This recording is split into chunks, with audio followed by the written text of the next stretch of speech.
Hello friends, welcome to all friends. इस session में vision IAS के टेस्ट सीरीज के फर्स्ट टेस्ट के 25 क्वेश्चंस देखते हैं। चलो now go ahead.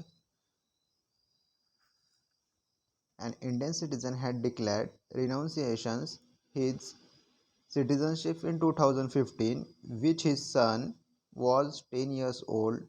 Subsequently, his declaration renunciation was successfully registered. Which of the following fundamental rights is enjoyed his son as of today's? ठीक है friends, तो इस केस में अभी वो सिटीजन नहीं रहता है, तो अभी क्या राइट्स इस्तेमाल कर सकता है वो उसके बारे में दिया है। Right to privacy, right to against arrest and detentions, right to freedom and speech of expression, select which of the select correct correct above. ठीक है, सो ए है A 1 and 3, 2 and 3 only, 1 and 2 only and 1 2 3। So friends, अभी वो citizenship नहीं रहा तो citizens को only कौन से राइट्स है, जैसा आर्टिकल 15, 16, 19, 29 एंड 30। ठीक है, तो 15 में है religion, race, caste, sex, birth of place के संदर्भ में भेदभाव नहीं होगा। देन 16 पे है पब्लिक एम्प्लॉयमेंट मिलेगा। 6 में 19 में जो है बेसिक फ्रीडम्स है। देन 29 में protection language, scripts and culture of the minorities है। देन 30 में right to minorities to establish administration education institution है। सो ये जो राइट्स है तो केवल इंडियन सिटीजन्स को अवेलेबल मिलते हैं ना। सो बाकी के जो राइट्स है इसके इन्हें छोड़कर तो सबके लिए होते हैं। तो केवल इंडियन सिटीजन के लिए 15, 16, 19, 29 एंड 13। ठीक है friends, must remember that article 15, 16, then 19, then 29 and 30 Indian citizens के लिए है। एंड देन इसे छोड़कर बाकी के जैसे 14, 20, 21, देन 22, 23 एंड 24, 25, 26 एंड 27 एंड 28, ये जो आर्टिकल है ये सबके लिए अप्लीकेबल होते हैं। तो इसी तरह इन्हें राइट टू प्राइवेसी 21 के अंतर्गत और right to arrest and detention ये 22 के अंदर आता है। तो ये दो एप्लीकेबल हो जाएंगे और इसका आंसर सी आ जाएगा। Okay friends, then next question, consider the following objectives.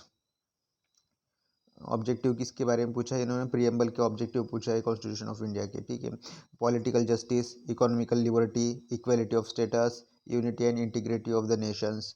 First option 1, 3, 4 only, 2 and 3 only, 3 and 4 only, 1, 2 and 4। Then हम प्रीएम्बल पहले देखते हैं फ्रेंड्स। प्रीएम्बल में जैसे मैंने मराठी में याद किया था, आम्ही भारताचे लोक भारतात एक सार्वभौम समाज धर्मनिरपेक्ष लोकशाही गणराज्य घडवण्याचा सर्वांमध्ये सामाजिक आर्थिक राजकीय न्याय वगैरह नहीं क्या ऐसा, तो आप याद कर सकते हैं। प्रियम्बल याद करना बहुत ज़रूरी होता है। जैसे इसमें जस्टिस की बात की है, जस्टिस, सोशल, इकोनॉमी, पॉलिटिकल। ठीक है, देन लिबर्टी जो है वो थॉट, एक्सप्रेशन,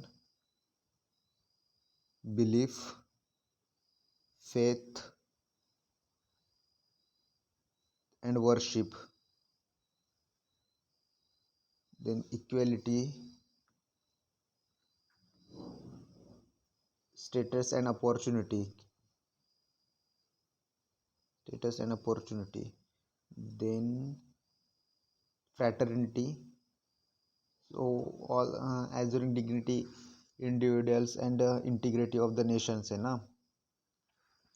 ठीक है, सो इसमें कौन सा स्टेटमेंट करेक्ट आ जाएगा, तो अभी देखा कि इकोनॉमिक लिबर्टी की कहीं बात नहीं कही गई है, तो सेकंड कट जाएगा, या सेकंड चला जाएगा, यहाँ से भी सेकंड चला जाएगा, 1 and C बचेगा। और हमें पता है कि हमने पूरा डिस्कस किया तो इसका आंसर 1 आ जाएगा। ठीक है, आगे बढ़ते हैं friends. Then consider the following statements regarding the president rule under article 356 of the constitution. There is no maximum periods prescribed for its operations when it is imposed the president can assume to himself any of power vested in the governor, which statement of the correct। Friends यहाँ पे पता है कि article 356 के अंदर जो maximum period होता है तो 3 साल का मैक्सिमम पीरियड होता है। तो ऐसा नहीं कह सकते कि नो मैक्सिमम पीरियड कह करके, और थोड़ा तो इसकी वजह से वो तो आंसर लिमिट हो जाएगा। और दूसरा फैक्ट है कि व्हेन इट इज इम्पोज तो प्रेसिडेंट पावर इम्पोज करते 356 के अंदर तो गवर्नर की पावर प्रेसिडेंट के पास आ जाती है।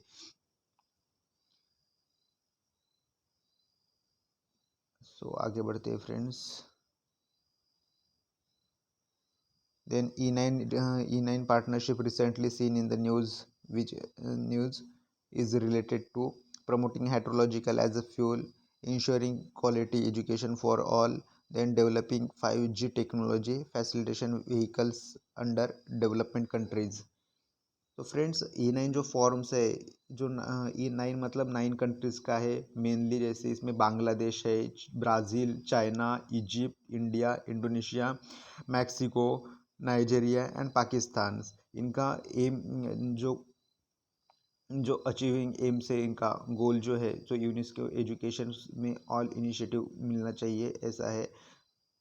देन एसडीजी का जो फोर्थ गोल है, एसडीजी सस्टेनेबल डेवलपमेंट गोल्स, उसका फोर्थ गोल है जो एजुकेशन सबको मिलना चाहिए 2030 तक, वो है। सो एजुकेशन के संदर्भ है तो ensuring all the fact based question है फ्रेंड्स। तो हमें सिर्फ इसमें एसडीजी का ये गोल था। और E9 मतलब जो कंट्रीज़ है, तो मे बी यूपीएससी में भी आस्क, क्योंकि अनसर्टेनिटी बड़ी है तो इसकी सिर्फ कंट्रीज़ की याद राम लक्ष्य 9 ही कंट्रीज़ है, ज़्यादा बड़े नहीं हैं। सो पहला बांग्लादेश रखिए, देन ब्राज़ील रखिए, then China, Egypt, India, Indonesia, Mexico, Nigeria and Pakistan. ठीक है, इसका एम है यूनेस्को वगैरह, और मैंने बता दिया, बस कंट्रीज़ के नाम याद रखिएगा। और ensuring quality for the education for all, sustainable development में एसडीजी का जो एजुकेशन का नंबर है वो फोर्थ नंबर का है। ठीक है, आगे बढ़ते friends. Then the second schedule of the constitution contains the administrative provision pertaining first control and auditor general, second judges of high courts, third member of parliaments and fourth आता है the member of UPSC. Correct बताना है उनका क्या है। तो friends हम जानते हैं कि यूपीएससी का नहीं है, सो 4 एलिमेंट करो तो आंसर आ जाता है, सिंपल बेस्ड क्वेश्चंस। तो सेकंड शेड्यूल में कौन से है ये भी महत्वपूर्ण है। सेकंड शेड्यूल में प्रेसिडेंट ऑफ इंडिया,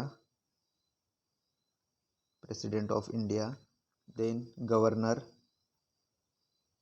स्टेट्स के, then speaker and deputy speaker Lok Sabha, then speaker and deputy speaker of state legislative assembly के, then chairman and deputy chairman of legislative council of the states, then जजेस of the supreme court and जजेस of the high courts and control and auditor general of India. ठीक है, जजेस याद रखिएगा friend, जजेस याद नहीं रह सकते तो जजेस एक फैक्ट है, जजेस याद रखिए। जजेस सुप्रीम कोर्ट की भी है और हाई कोर्ट की भी है।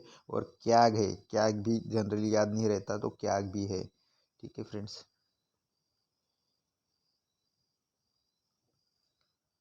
Since independence, many laws has been enacted by the states to give effect to the various directive principles under the Part 4 of the Constitution. In this context, consider the following statement. First, the Wildlife Protection Act 1972 and the Forest Act 1980 enactment give the Article 50. Second, Khadi Village Industries Board give effect to Article 43. Third statement, 73 constitutional amendment gives to effect Article 40. which statement is correct?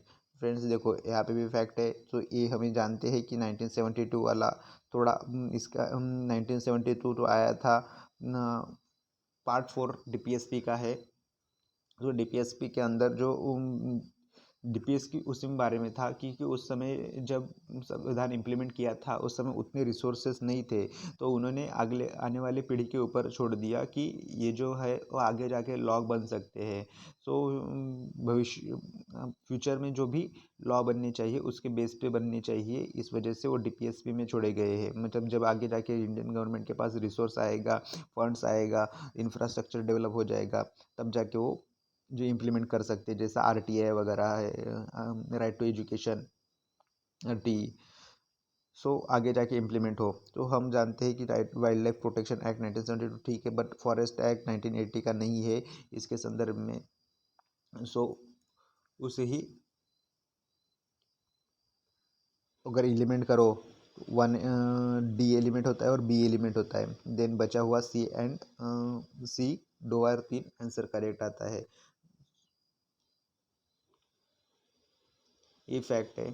और मेरे ख्याल से आपको DPSP रट्टा मारना चाहिए, DPSP रट लीजिए friends.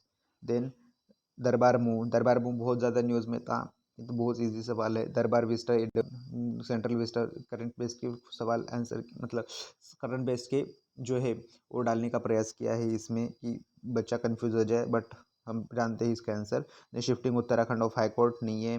Then tiger location project नहीं है। The by shifting of the capital of the Jammu and Kashmir, so इसका आंसर डी है। Recently friends first time 144 years के बाद जो जम्मू कश्मीर का एडमिनिस्ट्रेशन ने डिसाइडेड किया था बाय एनुअल शिफ्टिंग के लिए कैपिटल, उसे ही दरबार मुँह कहा जाता है, कोविड ऑनगोइंग कोविड क्राइसिस की वजह से। दरबार मुँह जो सेंचुरी ओल्ड था, जो प्रैक्टिस था, सो 6 मंथ में दो जगह पे होता है, 6 मंथ एक जगह पे, दूसरा 6 मंथ दूसरी जगह पे। सो 6 मंथ कैपिटल श्रीनगर में रहता है और दूसरी बार जो फंक्शनिंग करता है वो अक्टूबर के बाद जम्मू एंड कश्मीर में करता है। तो श्रीनगर एंड जम्मू कश्मीर कर सकते हो, ध्यान में रख सकते हो फ्रेंड्स आप। चलो फ्रेंड्स आगे बढ़ते हैं। Consider the following statements regarding the parliament form of government. First statement, the ministers operate on the principle of secrecy of procedures. Second statement, the ministry are members of the both legislature and the executive. The prime minister is the leader of the council of the ministers. तो देखते हैं friends, जो parliamentary form of government होता है friends, तो उसमें categories ध्यान में रखना चाहिए। पार्लियामेंट्री फॉर्म ऑफ गवर्नमेंट में नॉमिनल एंड रियल एग्जीक्यूटिव होती है, देन मेजोरिटी पार्टी रूल होता है, देन कलेक्टिव रिस्पॉन्सिबिलिटी होती है, देन पॉलिटिकल होमोजिनिटी होती है, देन डबल मेंबरशिप होती है, then leadership and prime minister होता है, देन लोअर हाउस उसमें डिवोल्यूशन होता है, देन सीक्रेसी मेंटेन होती है। तो हमने जाना कि सीक्रेसी मेंटेन होती है और सीक्रेसी भी मेंटेन होती है, देन ऑपरेट होता है, सीक्रेसी प्रोसीजर ऑपरेट होता है, देन बोथ इसके मेंबर होते हैं एंड मिनिस्ट्री लीडर होता है। तो इसका आंसर डी आ जाएगा फ्रेंड्स, है ना फ्रेंड्स। तो फैक्ट में यही याद रखिए कि पार्लियामेंट्री फॉर्म में जो फीचर्स है उसमें फीचर्स में नॉमिनल एंड रियल एग्जीक्यूटिव होते हैं, मेजोरिटी पार्टी का रूल होता है, कलेक्टिव रिस्पॉन्सिबिलिटीज होते हैं, पॉलिटिकल होमोजिनिटी होती है, डबल मेंबरशिप होती है, the leadership of prime minister करता है, उसमें फिर सीएम करता है, ठीक है all. Then dissolution of the lower house dissolution होता है, देन सेक्रेसी मेंटेन रहते हैं, the minister operate principal secrecy procedure, है कि नहीं फ्रेंड्स। तो आगे बढ़ते हैं।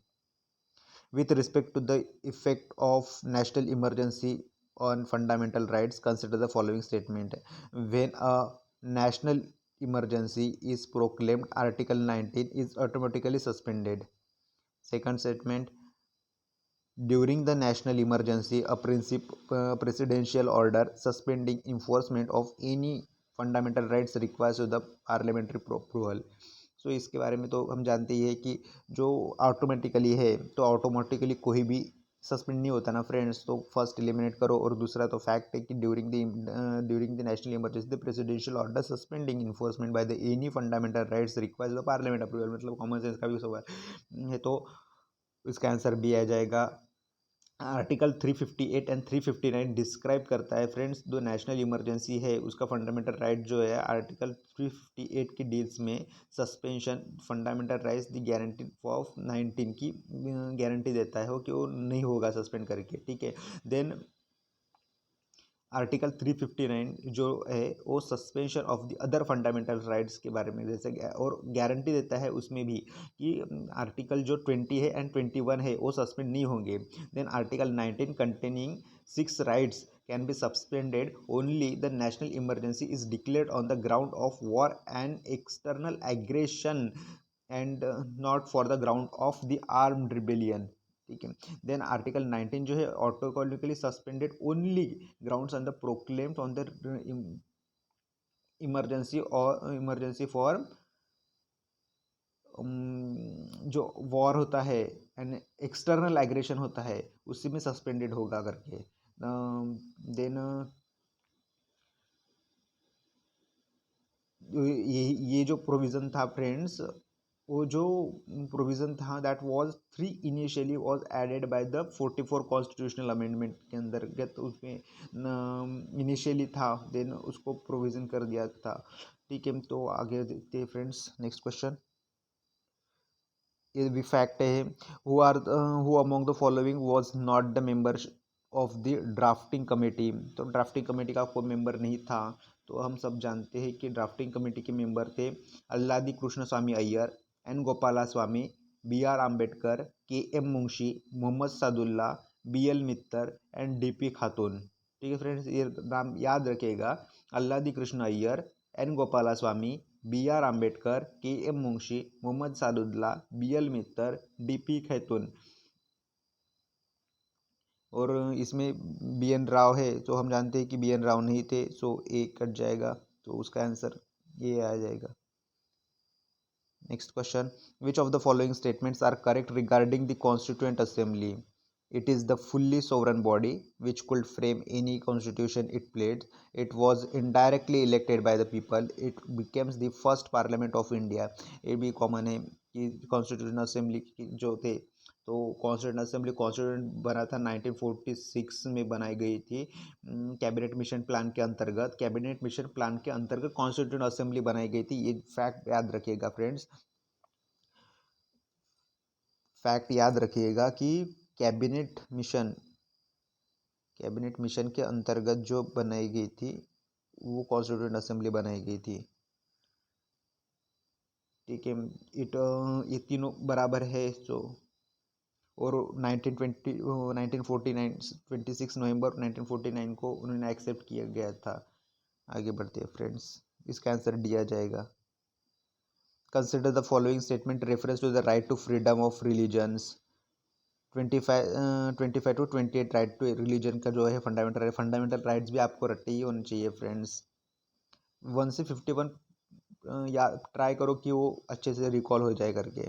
Then they covers only religions beliefs but not religious practice and rituals. No religious instructions shall be provided in any educational institution administered by the states. Which of the statements are correct?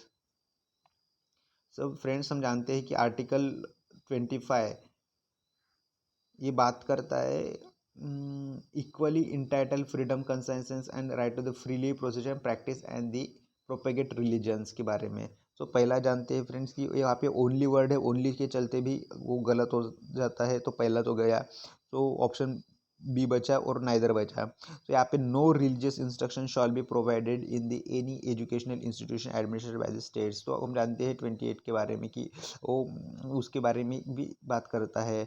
और इसमें no religious है तो फिर वो भी negative word होता है। मैंने जो लेक्चर्स लिए थे पहले, तो आप वो रेफर कर सकते हो उसके लिए कि क्वेश्चन कैसा अटेम्प्ट करना चाहिए फ्रेंड्स। सो इसका आंसर डी आ जाएगा।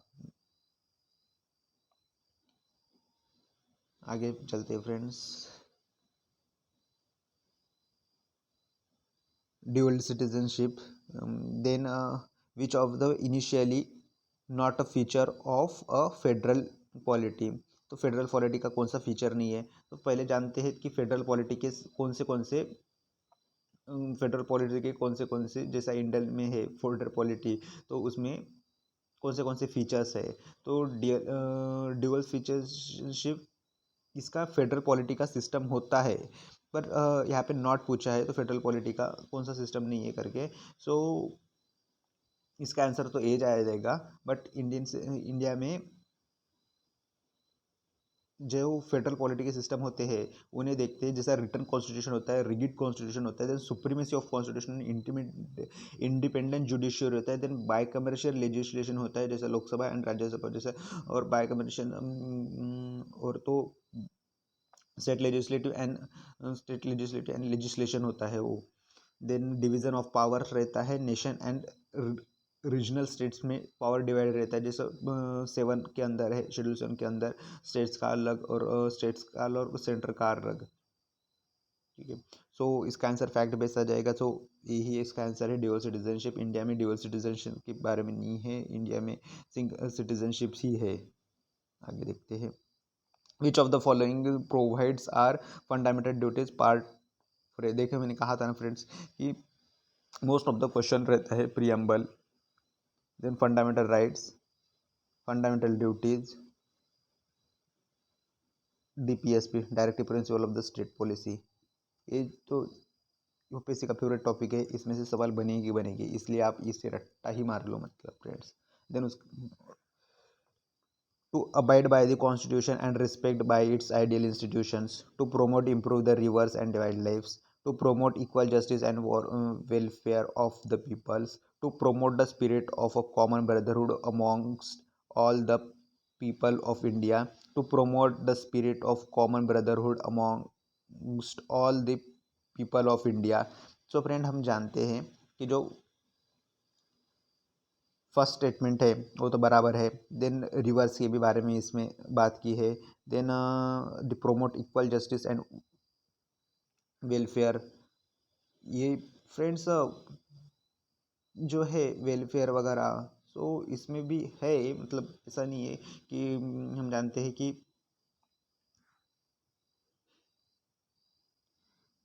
But to promote equal justice and welfare of the people. But ये बात जो कही है तो डीपीएस में कहा गया ना फ्रेंड्स, ये तो फंडामेंटल ड्यूटीज़ के बारे में तो नहीं है। आर्टिकल 44 हम याद देख सकते हैं कि मतलब वो equal justice and welfare of the people है, वो डीपीएसपी में है। सो यहाँ पे जो अगर 3 एलिमेंट किया है तो सी भी कैंसिल हो जाएगा और बी भी कैंसिल हो जाएगा, तो बचा ए और डी। सो हम जानते हैं कि स्पिरिट एंड ब्रदरहुड की जो भावना है वो तो फंडामेंटल ड्यूटी है, कॉमन सेंस भी बनता है कि 4 तो ये होगा ही करके।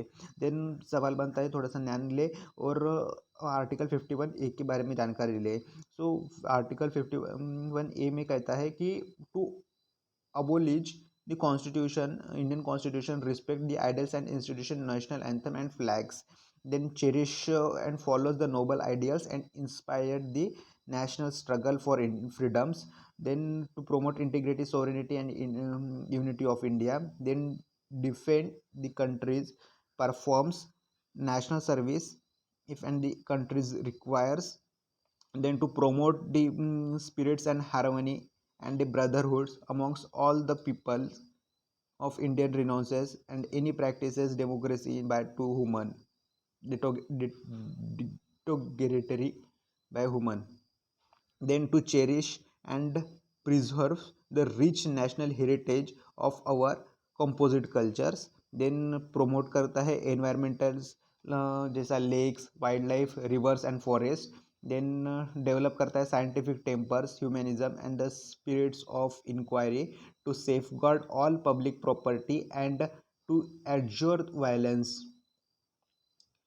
then abjure violence, to strive to excellence or all genres of individuals and the collective activities, to promote equal justice and welfare। so ये जो है ना वो आर्टिकल 39 ए के अंदर आता है एंड आर्टिकल 38 के अंदर भी आता है। तो ये डायरेक्टिव प्रिंसिपल में है, मैंने वैसे ही कहा था डायरेक्टिव प्रिंसिपल में आता है, तो उसकी वजह से वो कैंसिल हो जाएगा और जो ज्ञान के बारे में है वो फैक्ट के बेस के बाद डी ऑप्शन करेक्ट आ जाएगा।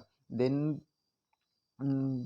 डायरेक्टिव देन ये देखो डायरेक्टिव प्रिंसिपल स्टेट पॉलिसी के ऊपर और एक सवाल है, have been given the precedence over fundamental rights under article 14 and 19 के बारे में 19 के अंदर है। सो हम जानते हैं कि अगर इसका आंसर तो फैक्ट बेस है, हमें आर्टिकल पता होना चाहिए। आर्टिकल अगर पता हो तो इसका आंसर इजीली आ जाएगा फ्रेंड्स। आर्टिकल 38 एंड 40 तो नहीं हो सकता, सो 50 एंड 51 है कि नहीं। अगर आर्टिकल याद रहो तो इसका आंसर इजीली आ जाएगा।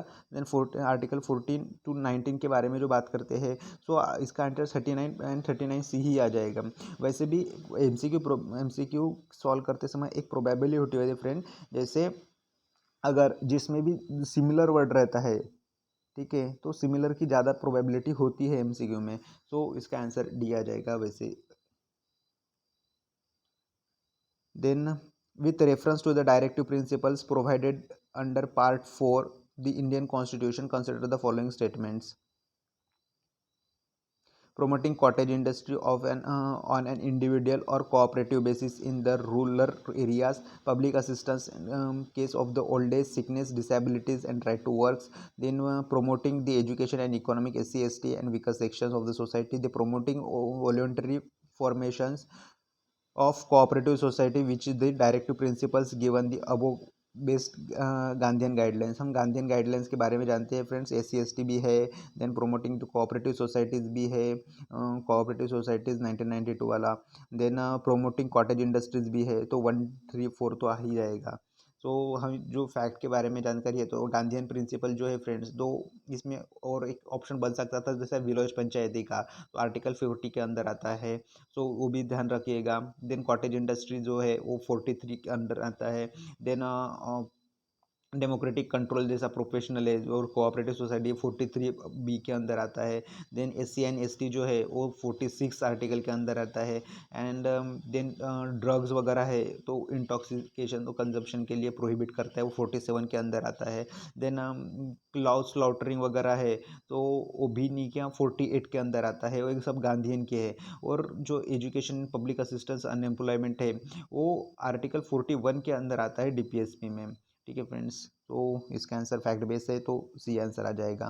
Then consider the following statement regarding the applicability of fundamental rights and arm forces. So friends, parliament can restrict but cannot abrogate the fundamental rights of the member of armed forces. The expression members of the armed forces not just includes soldiers but even civilian employees such as mechanics, cooks, etc. Friends, एक fact है कि parliament can restricts but can not abrogate, मतलब parliament क्या नहीं कर सकता ना, तो एब्रोगेट क्यों नहीं कर सकेगा, तो कैन नॉट के चलते ये गलत हो जाएगा। सो एक कैंसिल हो गया। सो आंसर बी और सी बचा, आंसर बी और डी बचा है। So the expression of members of the arm forces not just includes the soldiers but even the employees such as the mechanics, cooks etcetera, जो है friends fact वैसे। और जो आर्टिकल 33 है, सो वो इम्पावर करता है ना पार्लियामेंट को, जो रिस्ट्रिक्ट और एब्रोगेट फंडामेंटल राइट करता है, तो पहला तो मतलब हो जाएगा, मतलब करेक्ट ही नहीं आएगा। और दूसरा जो ऐसा है कि जो एक्सप्रेशन है मेंबर्स का आर्म फोर्सेस का also covers such employees of the arm forces and the barbers, the carpenters, the mechanics and कुक्स and all the booth makers वगैरह है, तो उन्हें आह्वान कर सकता है ना फ्रेंड्स, तो आने चाहिए। तो उसका आंसर तो उसके चलते भी बराबर आ जाएगा। ठीक है फ्रेंड्स, वैसे भी पार्लियामेंट कैन इनेक्टेड इसको कोर्ट मार्शल के अंदर रहता है, तो बारे में जानकारी के मतलब नहीं बनता। तो मैंने कहा था कि आप बेयर एक्ट से नहीं, कि ये fundamental rights, fundamental duties and directive principle of state policies याद कर लो फ्रेंड्स, पर बेयर एक्ट में बहुत अच्छे से दिया है, बेयर एक्ट का इस्तेमाल करो और रिवाइज करो। ओके फ्रेंड्स, आगे बढ़ते हैं। Which of the following statements regarding government of India act 1858, which of the statement is correct? Then it is created new office secretary of states, it's abolished the courts of director and board of controls, then made viceroy was made direct representation of the British crown in India।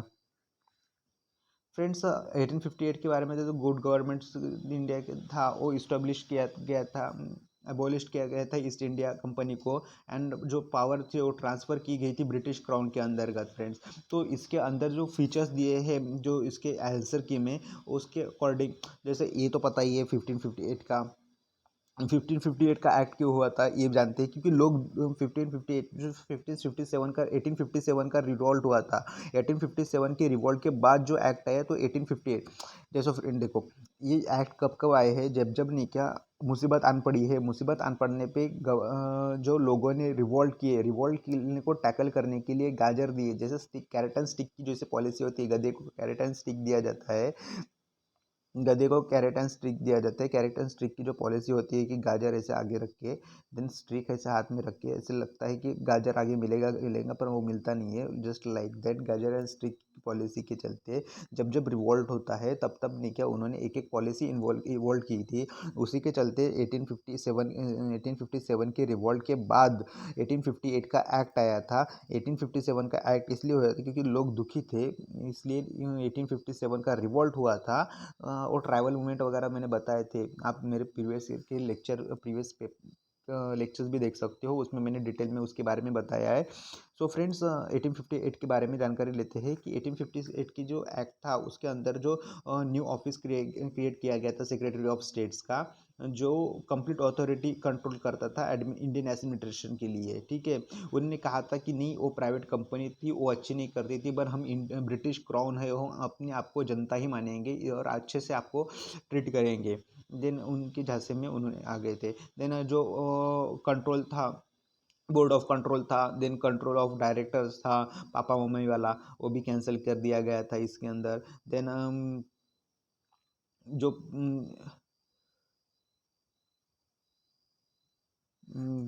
इसका answer देखते हैं। Create new office तो है अभी पढ़ा था, और एबुलिश भी किया था। सो दोनों भी बराबर है। द वॉइस राइज एंड में direct representative of the British cross, मैंने पहले कहा था कि पापा मम्मी वाला सिस्टम कंप्लीट किया था और उन्होंने नया एक्ट लाया था, तो voice Roy made of the direct representative British के अंदर आता है। सो इसका आंसर भी डी ही आ जाएगा सभी। आगे बढ़ते friends. Which of the statements is regarding democracy correct? It is form of government that's guaranteed economic development. It seeks to promote and accommodate social diversity. It aims to promote the dignity and freedom of its citizenships. Friends ये देखते हैं democracy of the government है, जो form of government guarantee economic development की तो guarantee नहीं देता ना, मतलब गवर्नमेंट इकोनॉमिक डेवलपमेंट की गारंटी कैसे देगा डेमोक्रेसी में? डेमोक्रेसी का जो स्टेटमेंट है रिगार्डिंग डेमोक्रेसी के बारे में जो बताया है, वो फॉर्म इसलिए हुआ कि मतलब गारंटी देगा कि इकोनॉमिक डेवलपमेंट अच्छे से हो। हाउ एंड पॉसिबल ना, सो फर्स्ट ए की एलिमेंट किया तो डी भी कैंसिल हो जाएगा और ए भी कैंसिल हो जाएगा। और प्रोमोट और अकोमोडेट सोशल डाइवर्सिटी तो होगा ही। The and aims the promote of dignity and freedom of its citizens, ये भी होगा ही। मतलब आप समझ सकते हो ना फ्रेंड्स कि इसका आंसर बी आ जाएगा।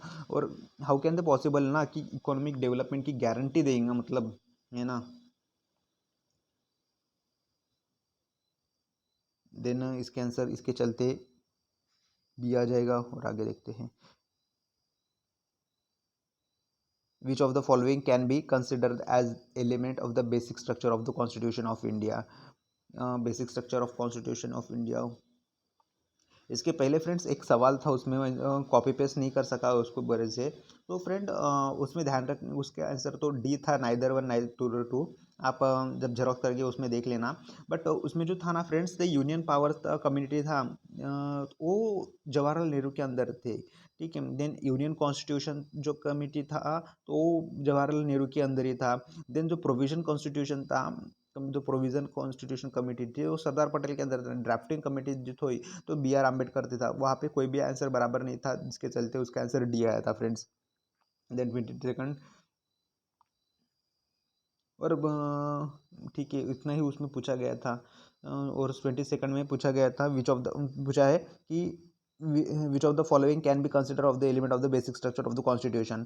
सो बेसिक स्ट्रक्चर क्या है? तो बेसिक स्ट्रक्चर हम जानते हैं केशवानंद भारती केस 1973 चलते जो आया था। freedom and dignity of the individuals, limited powers of parliament to amend the constitution, then secular characters of the constitution, select the correct answer using the code used below.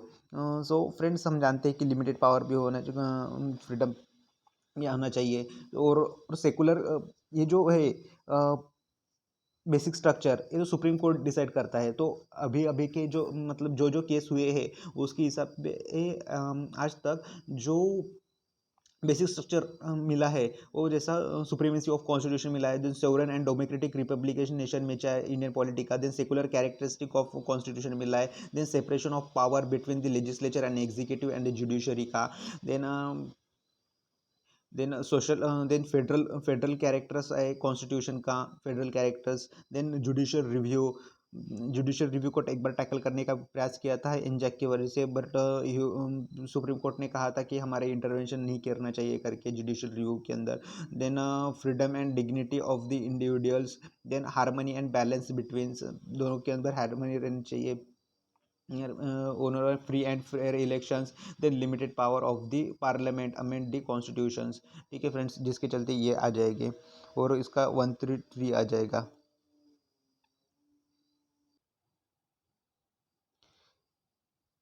Consider the following statement attorney general, ये fact based सवाल है friends, 76 के अंदर आता है। और he is subordinate to the assistant solicitor general, तो ये जानते हैं कि सेकंड तो नहीं है, सबऑर्डिनेट नहीं है उसका, सो इसके चलते ये गलत हो जाएगा। और 76 तो फैक्ट बेस है, तो पता ही चाहिए मतलब ये। और मैंने पहले वाले हाउ टू सॉल्व एमसीक्यू में बताया था फ्रेंड्स कि साइंस अटैक के सवाल कैसे सॉल्व करना चाहिए। साइंस अटैक्स मतलब गंगाधर को शक्तिमान और शक्तिधर को गंगाधर बनाने की एबिलिटी रखता है, दैट्स वाई उसके आंसर अगर एक्सट्रीम वर्ड नहीं हो तो जिसके चलते उसके बोथ दोनों बराबर आ जाएंगे, जितने भी स्टेटमेंट रहते हैं वो बराबर आ जाएंगे बाकायदा, अगर उसमें एक्सट्रीम स्टेटमेंट नहीं रहा तो।